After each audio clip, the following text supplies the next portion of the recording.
నమస్కారం అండి. అమరావతిలో ఈ విషయం ఎలా అనిపిస్తుంది సార్? ఎక్కడ చూసుకున్న పాత మీడియా సంస్థలు ఎందుకని ఇంత వ్యంగ్యంగా మాట్లాడుతున్నాయి? ఏదో మామూలుగా అమరావతి ఇంద్రలోకం అని చెప్పి ఏదో పొగడతలప్పుడు జనరల్గా ఒక విశ్లేషణప్పుడు అంటూ ఉంటారు. దాని అమరావతి ఇంద్రలోకం కాదు, వేశ్యల రాజ్యం, వేశ్యల రాజధాని ఇట్లా అంటాం ఏంటి? అసలు ఎంతవరకు సంబంధించి లేడీస్ కదా పాపం. ఏమండి, మనమందరం వచ్చింది కూడా ఒక ఆడదాని నుంచే. ఇప్పుడు ఈ అన్నవాళ్ళు కూడా ఒక ఆడదాని నుంచే వచ్చారు. మరి వాళ్ళకు కూడా భార్య, తల్లి, చెల్లి, అక్క, అమ్మ, అత్త అందరూ ఉంటారు. వాడు ఏ ఉద్దేశంతో మాట్లాడాడో తెలియదు కానీ వాడు ఒకడున్నాడు, ఆ కొమ్మినేని గాడు. ఆ కొమ్మినేని వాడు జర్నలిస్టు, వీడో జర్నలిస్టు. జర్నలిస్టుకే కళంకం తెచ్చిన సన్నాసులు.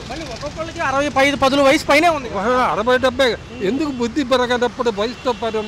తాడి చెట్టుకు కూడా వయసు వస్తుంది, వాడికి వయసు రాదు. ఏదో వాళ్ళ దగ్గర డబ్బులు తీసుకుని ఈ విధంగా మాట్లాడడం. అయినా మన హోంమంత్రి గారు తగు చర్య తీసుకోవటంలా, ఆవిడ మాట వరకే పరిమితం అవుతోంది. మీరు తగు చర్య తీసుకోకపోతే మాత్రం ఇది గట్టిగా ఉద్యమించాల్సిందే, ఈ గవర్నమెంట్ చేత చేయించాల్సిందే.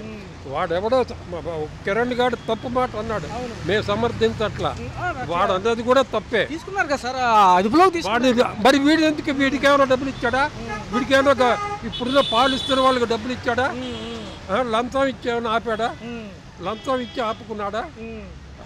చెప్పారు ఎవరు ఏమైనా కానీ మహిళల జోలికి చెప్పడానికి అది కావాలి, కార్యాచరణ కావాలి. ఇందాక అదే చెప్పి కిందసారి కూడా అదే చెప్పా, మీరు అది వస్తుంది ఇది వస్తుంది అని కాదు, పని ఎంతవరకు చేశావు అది ఇంపార్టెంట్. అంతేగాని నేను చేస్తాను చూస్తాను, ఈ రాజకీయంలో ఈ మాటలు సర్వసాధారణం. కానీ కార్యాచరణ ఉంటేనే ప్రజలు మిమ్మల్ని కూడా చూస్తారు, లేకపోతే మిమ్మల్ని కూడా పక్కన పెడతారు. భారతి గారు కూడా లేడీయే, ఎవరైతే ఆ ఛానల్ అంతేమిటి. నేను ఇందాక అదే అన్న, సీఎం గారి వైఫ్ కూడా మాజీ సీఎం, సీఎం గారు కాదు, మాజీ సీఎం గారు కూడా అక్కడే ఉన్నారు. మరి ఇది వాళ్ళకి వర్తిస్తుందో లేదో, మరి వాళ్ళ దీనికే మనం వదిలేస్తున్నాం. మరి అక్కడ ఉన్న స్థానిక లేడీస్ కానీ వీళ్ళు కూడా చెప్పులతో అక్కడ మాజీ సీఎం వాళ్ళే ఉంటున్నారు, వాళ్ళకే వర్తిస్తుందో లేదో వాళ్ళ విచక్షణకే వదిలేస్తున్నాం మేము. ఎందుకంటే కొంచెం సంస్కారంతో ఉన్నాం కాబట్టి అంతకు మించి. కృష్ణరాజు గారు ఎవరైతే డిబేట్ వాడిని మామూలుగా చేయకూడదు.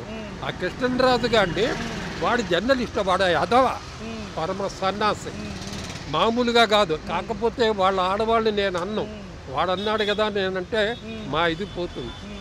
వాళ్ళు కూడా అక్కడి నుంచి వచ్చిన వాడే, వాళ్ళ తల్లి అక్కడే, చెల్లి, వాడి భార్య అక్కడే ఉన్నారు. మరి వాడికి కూడా వర్తిస్తుందేమో, అది వాడి విచక్షణకే. రాజకీయపరమైన అంశాల్లో వ్యక్తిగతంగా అంటారు. వ్యక్తిగతంగా కాదు అసలు. వాడబడి సన్నాసి, అది వేశ్యాగృహం అని చెప్పి అన్న సన్నాసి వాడబడి ఉంటారు. ఇది సుమోటోగా కోర్టులు ఎందుకు తీసుకోవట్లా? కోర్టుకు కూడా అన్నీ నేను సుమోటోగా తీసుకుంటానంటుంది. కోర్టు ఎందుకు సుమోటోగా తీసుకోదు? ఈ మహిళా కమిషన్ చైర్పర్సన్ వాళ్ళు ఏదో స్టేట్మెంట్ల వరకే ఇస్తున్నారు. తీసుకెళ్ళి కొల్లబడవాలి, కొల్లబొడిస్తేనే ఈసారి అవుతాయి. అది. నమస్కారం అండి. చూసుకున్నట్లయితే సంవత్సర పాలన దగ్గరగా ఉంది కూటమి ప్రభుత్వం. అందులోనే అమరావతి ఎక్కువ ఫోకస్. మనకి విజయవాడ పక్కనే కాబట్టి ఎక్కువ శాతం దాని మీద ఆశలు ఉన్నాయి. మరి అమరావతి అనేది ఇంద్రలోకం కాదు, వేశ్యల రాజధాని అని ఒక జర్నలిస్ట్ గారు అంటున్నారు. ఎలా తీసుకోవాలి? అది తప్పండి. ఇది నిజం ఏంటంటే అమరావతి కరెక్ట్, అది కరెక్ట్గానే పరిపాలిస్తున్నారు. వేరే మాటలన్నీ వినకూడదు. మనం ఏది చేస్తున్నాం అది కరెక్ట్ అని అది తెలుసుకొని చేసుకోవాలి. కానీ ఎందుకంటే 10 మాటలు మాట్లాడతాడు, నిజమేదే ఒక్క మాట మాట్లాడాలి. మాకు ఇప్పుడే బాగుంది, అప్పుడు కన్నా. లేడీస్ అందరూ హట్ అయ్యారు, చెప్పులతో కొడుతున్నారు ఫోటోల్ని. ఎవరైతే ఇలా మాట్లాడారో కొమ్మినేని శ్రీనివాసరావు గారు, కృష్ణరాజు గారి జర్నలిస్ట్ మధ్య జరిగింది. ఆయన ఏమన్నారంటే ఇది ఇంద్రలోకం కాదు, వేశ్యల రాజధాని అన్నారు. ఏదైతే వార్తాపత్రికల్లో ఆంధ్రప్రదేశ్ 2వ స్థానంలో ఉందనగానే ఈయన మొదలుపెట్టారు. అందరూ ఇక రైతులందరూ గొడవ చేస్తున్నారు, కేసులు పెట్టారు. వంగలపూడి అనిత గారు ఉన్నారు కదా హోంమంత్రి, ఆవిడ కూడా వదలలో కేసులు పెడతాను. భారతీ గారు క్షమాపణ చెప్పాలి, జగన్ గారికి క్షమాపణ చెప్పాలి. ఎందుకు క్షమాపణ చెప్పాలి? ఆయన వాళ్ళకి చేసుకున్నాడేమో కానీ మాకేం కరెక్ట్గా చేయలేదు. మేము ఎవరమో చెప్పాల్సిన పని లేదు. ఇప్పుడే బాగుంది మాకు. అప్పుడు వేశ్యలు అంటే అది వేరే మాట కదా, అది తప్పు. మరి ఆయన ఎలా అనేస్తున్నారు అన్నా కూడా అవతల వాళ్ళు ఎలా ఊరుకున్నారో నాకైతే తెలియట్లేదు. మా ఆడవాళ్ళందరికైతే హట్ అవుతాం. అందరినీ సమానత్వంగా చూడాలి కానీ ఎలా పడితే అలా మాట్లాడకూడదు కదా. అందరు ఆడవాళ్ళు కలిస్తే ఆయన ఏమైపోతారు? అది తెలుసుకొని మాట్లాడాలి. అంటే రాజకీయ పరంగా మాట్లాడాలి కానీ మాట్లాడే ముందు ఆలోచించి మాట్లాడాలి కానీ ఎలా పడితే అలా మాట్లాడకూడదు. ఎందుకంటే వాళ్ళ ఫ్యామిలీలు కూడా అమరావతిలో ఉన్నాయి కదా. మరి అది తెలుసుకొని మాట్లాడాలి. వాళ్ళోళ్ళు ఏం చేస్తున్నారు మరి ఆయన అలా మాట్లాడుతున్నప్పుడు వాళ్ళోళ్ళు కూడా తెలుసుకొని ఆయన్ని అడగాలి. పర్సనల్గా వెళ్ళి ఆయన్ని అడగాలి కానీ ఇలా 10 మందిలో ఇలాగ ఆడవాళ్ళతో మాట్లాడడం అది కరెక్ట్. మహిళలు ఏమో పాపం చెప్పులతో కొడుతున్నారు, ఫోటోలు గోడలకు అతికిచ్చి. మరి ఎలాంటి మాట్లాడితే కొట్టరా ఏంటి? ఇలాంటి మాట్లాడితే ఎవరన్నా కొడతారండి. మీరు పెద్ద పదవిలో ఉండి మీరు ఇలా మాట్లాడడం అది ఎంత కరెక్ట్ మీరు ఆలోచించుకొని మాట్లాడాలి. ఊరుకోవట్లేదు, క్షమాపణ చెప్తేనే ఊరుకుంటాం, లేదా కేసులు పెట్టేస్తామంటున్నారు వాళ్ళు కూడా. తప్పులేదండి, వాళ్ళ మనసుకి ఏది నచ్చితే అది చేస్తారు, అది కరెక్టే కదా. అండి చూసుకున్నట్లయితే ఒక సంవత్సరం దగ్గరలో ఉన్నాం, జూన్ 12. ఎలా అనిపిస్తుంది? చంద్రబాబు నాయుడు పాలన బాగుంది, అన్ని సౌకర్యంగా ఉన్నాయి, రోడ్లు పెంచుతున్నారు, అమరావతిని ఇంప్రూవ్ అయింది, ఇంకా మంచి భవిష్యత్తు ఉంది ఆంధ్రదేశానికి. అంతే. మంచి పత్రికా విలేకరులు అన్నింటి మీద అంశాల మీద మంచి పట్టున్న వ్యక్తులు ఇలా మాట్లాడడం ఎలా అంటారు? మాజీ ప్రభుత్వాలకు సంబంధించిన మీడియా ఛానల్స్ ఖచ్చితంగా సారీ చెప్పాలి, క్షమాపణ కోరాలని మహిళలు అంటున్నారు. అమరావతి మహిళలు అయితే బాగా హట్ అయ్యారు సార్. నిన్న వైరల్ అయిన వార్తలే జనరల్గా చూస్తూ ఉంటాం కదా, ఏమంటారు? వాళ్ళు అలా మాట్లాడకూడదు, ఒక స్త్రీని గౌరవించాలి. అట్లాడితే వాళ్ళు ఆ విధంగా ప్రవర్తిస్తున్నారంటే కష్టం. జాతీయ మీడియా సంస్థ ఏదైతే వార్తాపత్రిక టైమ్స్ ఆఫ్ ఇండియాలో వచ్చింది మేము చూసాము అని చెప్పి ఆ జర్నలిస్ట్ కృష్ణరాజు గారు అంటాం, కొమ్మినేని శ్రీనివాసరావు గారు కూడా దాన్ని కొంచెం వ్యంగ్యంగా మాట్లాడడం ఎలా అనిపిస్తుంది? ఈ వేశ్యల రాజధాని ఏంటి సార్, కొత్తగా అసలు ఎక్కడన్నా విన్నామా మనం? ఆ విధంగా మాట్లాడుతున్నారా? అతని ప్రభుత్వంలో కూడా ఆడవాళ్ళకి రక్షణ లేకుండా చేశాడు, ఎంతమంది అబ్స్కెండ్ అయిపోయారు. తప్పు. కృష్ణరాజు గారు మీడియా ముఖంగా మళ్ళీ వచ్చి నేను దాన్నే సమర్థిస్తానంటున్నారు కానీ సారీ చెప్పరండి. ఎవరైతే ఉన్నారో మహిళలు గోడకి పోస్టర్లు అంటించి చెప్పులతో కొడుతున్నారు, ఎలా ఉంటుంది అసలు అంశం? ఎందుకంటారు పాపం అనకూడదు అని వాళ్ళు హట్ అయ్యారు. ప్రభుత్వం వైసీపీ ప్రభుత్వం ఉన్నంతకాలం అలాగే జరిగింది. వాళ్ళు మానేసిన తర్వాత కామయ్యారు అనుకున్నాం, మళ్ళీ మొదలుపెట్టారు. ఎందుకు అతను మద్దతు ఇస్తున్నాడో వాళ్ళు మాట్లాడిన దాన్ని జగన్ ఎందుకు ఖండించట్లేదో అతనికే తెలవాలి. సమానంగా ఉండే మిగతా మీడియా ఛానల్స్ కూడా అక్రిడిటేషన్ రద్దు చేయండి, ఇలాంటి పర్యవసానం ఎప్పుడూ చూడలేదు. పత్రికా విలేకరులు ఏదైనా కానీ వార్తలా చెప్పాలి కానీ తమ సొంత అభిప్రాయాలు మీడియాలో ఇట్లా వేశ్యల రాజధాని అంటారు. వాళ్ళు ఎప్పుడు వైసీపీ ప్రభుత్వం అలాగే చేసింది. అలాగా అసలు అందువల్ల 151 స్థానాన్ని కోల్పోయి 11 స్థానాలకు వచ్చారు. ఏదో మళ్ళీ వద్దని ఆశగా ఉంటున్నారు కానీ అది అంతా భ్రమ వాడదు. అమరావతి గురించి గొప్పగా చెప్పేటప్పుడు 4 ముక్కలు మామూలు పోలుస్తారు కామన్ ఎవరైనా. ఇప్పుడు పొగడాలన్నప్పుడు ఉంటుంది, దానికి మళ్ళీ వీళ్ళు వ్యంగ్యంగా ఇలా అంటాం అనేది కొంచెం సమంజసం కాదు.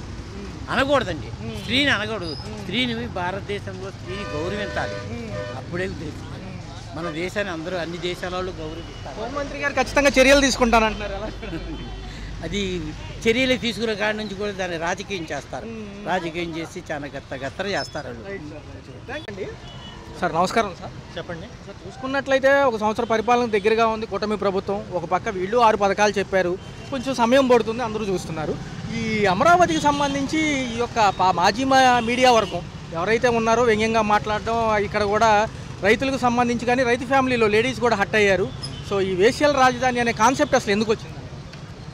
చాలా దారుణంగా మాట్లాడారండి, అసలు అట్లా మాట్లాడకూడదు. అసలు అమరావతి చాలా చరిత్ర గల అమరావతి అండి. అలాంటి దాని గురించి అసలు మాట్లాడడం మాకు వినడానికి చాలా బాధగా ఉందండి.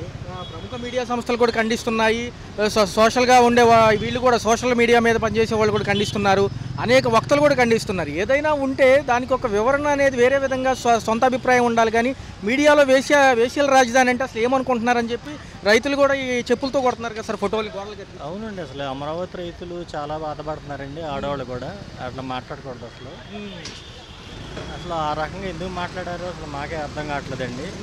అసలు అట్లా మాట్లాడుకుని ఉండాల్సింది. అసలు వాళ్ళు చాలా బాధపడుతున్నారండి. వాళ్ళు మాట్లాడింది కూడా జర్నలిస్ట్ గారు సార్, ఆయన పారదర్శకంగా ఉండాలి, సమపాలనలో ఉండాలి. ఏదైనా ఒక డిబేట్ అంటే కనుక ఇలా మాట్లాడడం ఎంతవరకు సమంజసం అంటారు? ఎందుకు అంటే ఆ ఫ్యామిలీలు కూడా అక్కడ కూడా ఉంటాయి కదా సార్, ఇప్పుడు వాళ్ళ ఫ్యామిలీలు కూడా ఉంటాయండి. అది ఆలోచించుకొని మాట్లాడాలి. మనకు ఫ్యామిలీ ఉండే, మనకి లేడీస్ ఉన్నారు, అది ఎంతవరకు కరెక్ట్ మనం మాట్లాడేది అని దృష్టిలో పెట్టుకుని మాట్లాడాలి. అది చాలా దురదృష్టకరం అండి మాట్లాడుతున్నారు. మాజీ మీడియాకు సంబంధించి భారతి గారు కూడా హ్యాండ్ ఓవర్ చేసుకున్నారంటే ఆవిడ కూడా మీడియా ముఖంగా జగన్ గారు కలిపి క్షమాపణ చెప్పాలనేది ఇప్పుడున్న నాయకుల డిమాండ్. ఒక పక్క హోంమంత్రి వంతి గారు ఉన్నారు కదా, వంగలపూడి వంతి గారు, ఆవిడ కూడా మేము ఖచ్చితమైన చర్యలు తీసుకుంటామంటున్నారు. ఎలా చూడాలి? మరి తీసుకోవాలండి, తప్పదు కానీ మరి.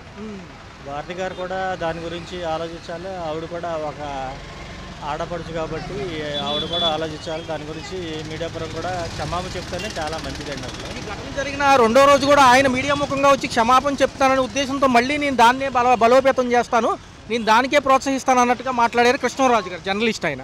ఇటుపక్క కొమ్మినేని శ్రీనివాసరావు గారు ముందులో దాన్ని అడ్డుకున్నప్పటికీ కూడా దాన్ని కంటిన్యూ చేసినందుకు ఇప్పుడు ఆయన పరిణామం అనుభవించాల్సి వస్తుంది. ఎలా ఉంది?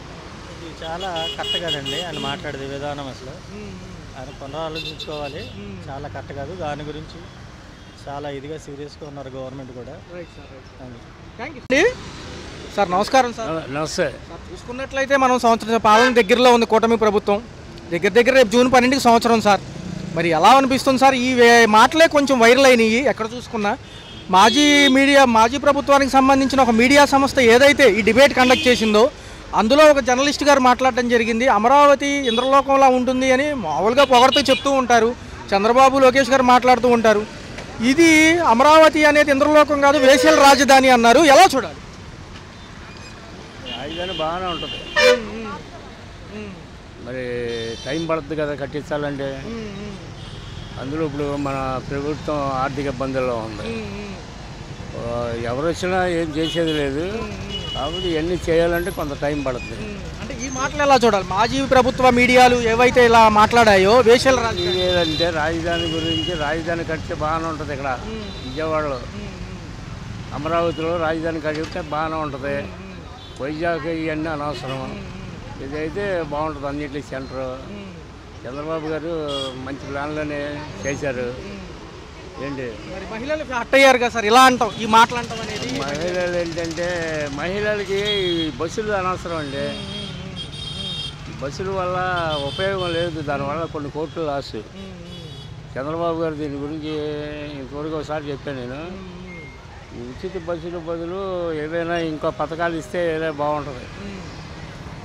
నిజంగా వాళ్ళు ఏమంటారంటే మొన్న డిబేట్ జరిగింది సార్ ఏదైతే మాజీ మీడియాలో, అందులో పాల్గొన్న అతను కూడా జర్నలిస్టే, అడిగింది జర్నలిస్టే.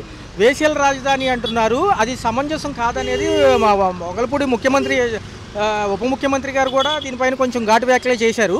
దాంతోపాటు ఏంటంటే మన హోంమంత్రి గారు లేడీ కదా, ఇలా అనడం సమంజసం కాదండి, మీరు అమరావతికి అనుకూలమా వ్యతిరేకమా అని అడుగుతున్నారు వైసీపీని. ఎలా ఉందండి? వైసీపీకి వ్యతిరేకంగా ఉంది, అమరావతి మంచిదే కడితే. ఏమండి ప్రతిపక్షాలు అయిన తర్వాత విమర్శలు పొగడం ఉండదండి, విమర్శిస్తుంటారండి. ఇక్కడ వర్కౌట్ అవుతుందో లేదో మనం చూసుకోవాలి. అవునా? రాజధాని మంచిదే కడితే. ఆ డిబేట్లో ఇది పూర్తి అవ్వాలంటే వాళ్ళకి దగ్గర మళ్ళీ ఎలక్షన్లు వచ్చేదే కానీ దగ్గరలో పూర్తి అవ్వదు. 4 సంవత్సరాలు ఎలాగే ఇంకా 3-4 సంవత్సరాల పైన పడుద్ది. బాగానే చేస్తున్నారు, బాగానే ఉంది. కాకపోతే ఇప్పుడు పరిస్థితులు బట్టి డబ్బు లేకపోతే వాళ్ళ పథకాలు ఏంటంటే కొద్దిగా లేటుగా, సంవత్సరం నుంచి ఎవరికి పథకాలు సరిగ్గా అందలేదు కనుక చాలామంది కొద్దిగా ఇబ్బందులు పడుతున్నారు. ఆ పథకాలు చంద్రబాబు గారు ఆలోచించి ఆ పథకాలు తొందరగా ఇస్తే మంచిది. మరి ఈ మాటలు ఖండించవచ్చు అంటారు ఏవైతే ఈ మాటలు పర్టికులర్గా డిబేట్లో జరిగిన ఈ మాటలు చెప్పాను కదా సార్, అవి ఎలా ఉండేవి? అవన్నీ జనరల్గా జరిగేవేనండి అంటుంటారు, అవన్నీ పెద్ద పట్టించుకోకర్లా. ఓకేనా? Okay sir. నమస్కారం అండి. 1 year పరిపాలన ఎలా అనిపిస్తుంది? ఎలా పర్వాలేదండి, యావరేజ్ మీద బాగానే నడుస్తుంది ఇప్పుడైతే. ఎలా ఉంది సార్ అంటే నిన్న మొన్న ఒక వార్త బాగా సంచలనంగా ఉంది. ఏదైతే ఉందో, ఏదైతే అమరావతిని ఏదైతే ఇంద్రలోకం కాదు, ఏదైతే వేశ్యలు ఉండే ప్రదేశంగా ఒకళ్ళు అన్నారు.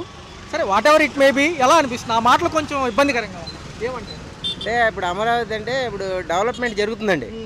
అది జరిగింది అనుకోండి బాగా, మనకి కూడా కొద్దిగా బాగుంటుంది కదండి. అందరికీ ఉద్యోగాలు విజయాలు వస్తాయి, మొత్తం ఏదైనా సరే డెవలప్మెంట్ బాగుంటుంది. అలా జరగాలని మేము కూడా కోరుకుంటున్నామండి. బాగుంది అనుకోండి, సంతోషం. పర్టికులర్గా నేను అడిగింది ఏంటంటే సార్, ఈ అమరావతిని వేశ్యల రాజధాని అని అనడం ఎంతవరకు సమంజసం? ఒక డిబేట్లో ఒకళ్ళు అనుకున్నారు, ఏదైతే మాజీ ముఖ్యమంత్రికి సంబంధించిన ఛానల్లో వచ్చింది, తర్వాత క్షమాపణ చెప్పారు. అయితే నేనేమంటున్నానంటే ఏదైనా రాజకీయపరమైన అంశాలతో మాట్లాడుకోవాలి కానీ వ్యక్తిగతంగా అలా అంటే అక్కడ లేడీస్ కూడా హట్ అయ్యారు సార్, ఎలా అనిపిస్తుంది?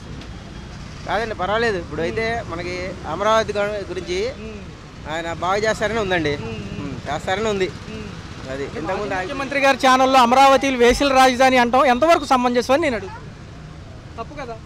తప్పేలేండి, అది కూడా తప్పే. దాని గురించి అనుకుంటే తప్పే. అంటే ఆ మాట్లాడిన వ్యక్తి కూడా అవతల పక్క కూడా జర్నలిస్టే, ఆయన కూడా జస్ట్ ఫ్రీలాన్సర్ కదా, డిబేట్లో పాల్గొంటారు కదా, కొంచెం చేస్తారండి. ఈయనైతే అమరావతిని డెవలప్మెంట్ చేస్తారని మాకైతే గ్యారంటీ ఉంది. చేస్తారని చెప్పి జనాలు కూడా నిలబెట్టారు. మహిళలు ఏమంటున్నారంటే మీ ఫ్యామిలీస్ కూడా ఇక్కడే ఉంటున్నాయి కదా, అలా వ్యక్తిగతంగా మాట్లాడడం సమంజసం కాదంటున్నారు. హోంమంత్రి కూడా యాక్షన్ తీసుకుంటానంటుంది. సో ఈ వేసల్ రాజధాని అంటే ఆంధ్రప్రదేశ్ 2వ స్థానంలో ఉందని ఏదో పేపర్లో వచ్చింది, ఏది సెక్స్ వర్కర్లో ఎక్కువ ఉన్నారని చెప్పి. దాని గురించి మాట్లాడుతూ ఆయన అలా అన్నారు. సో ఇట్లాంటి ఈ వ్యక్తిగతంగా మాట్లాడొచ్చా? అంటే మామూలుగా అలా మాట్లాడకూడదండి. ఇప్పుడు ఆయన ఏం చేయాలనేది ఆయన చేస్తారు. ఆయన మీద నమ్మకం ఉంది జనాలకి, కొంతమందికి ఉంది, లేదని అనకూడదండి. సార్ మిగతా అంశాల్లోకి వచ్చేద్దాం సార్. చూసుకుంటే ఈ పథకాలు మెయిన్గా ఎక్కువ ఫోకస్ చేశారు. మరి ఖజానా భారం మన మీద పడుతుందా రేపు? రేట్లు ఇలాగ నూనెలకి, లేకపోతే నిత్యావసర సరుకులు ధరలు పెరిగిపోయి ఏమన్నా ఉంటుంది? ఎందుకంటే మళ్ళీ పథకాలు అమల్లోకి వస్తున్నాయి కదా. అది రాకూడదని అనుకుంటున్నామండి. అది వచ్చిందనుకోండి జనాలు కొద్దిగా ఇబ్బంది పడతారు కదా, అది కూడా ఆయన ఏదైనా సరే కవర్ చేయాలని అనుకుంటున్నాం మేము. అది మహిళలకు ఉచిత బస్సు ప్రయాణం నిజంగా అవసరం ఉందా, లేదో హామీ ప్రకారం చేయాల్సిందేనంటారు? ఏమండి మహిళల కంటే ఇప్పుడు అనవసరం అండి, అది బస్సులు అనవసరం. దాని గురించి అయితే వేస్టే నన్ను అడిగితే. అది తదుపరి ఎలా ఉంటుందంటే 4 ఏళ్ళ భవిష్యత్తులో ఉద్యోగ కల్పన ప్రథమంగా ఉంది. రేపు డిఎస్సి ఎగ్జామ్ ఒకటి ఉంది, ఉపాధ్యాయుల నియామకం ఒకటి ఉంది. దీంతోపాటు ఈ పథకాలు అస్తవ్యస్తంగా ఉంది కదా.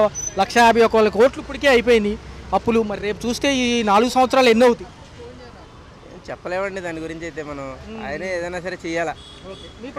సార్ ఒక 1 ఇయర్ ఎలా పర్లేదండి, బాగానే ఉంది. పోలవరం అమరావతి కూడా అవుతుందంటారు? అది కూడా జరుగుతుంది అంటున్నారండి. జరుగుతుంది అంటే మనం చూడలేదు, జరుగుతుంది అంటున్నారు. జరగాలనే కోరుకుంటున్నాం. శుభ్రంగా అయిందనుకోండి. హలో, తెలుగు రాజ్యం ఛానల్ చూస్తున్నారా? సామాజిక రాజకీయ జీవన చిత్రణే తెలుగు రాజ్యం. అతిశయోక్తులు అసత్యాలు ఉండవు. రాజకీయ కోణం కాదు, ప్రజా కోణమే కొలబద్ద. తెలుగు రాజ్యం వీక్షణ మీ ఉత్తమ అభిరుచికి నిదర్శనం.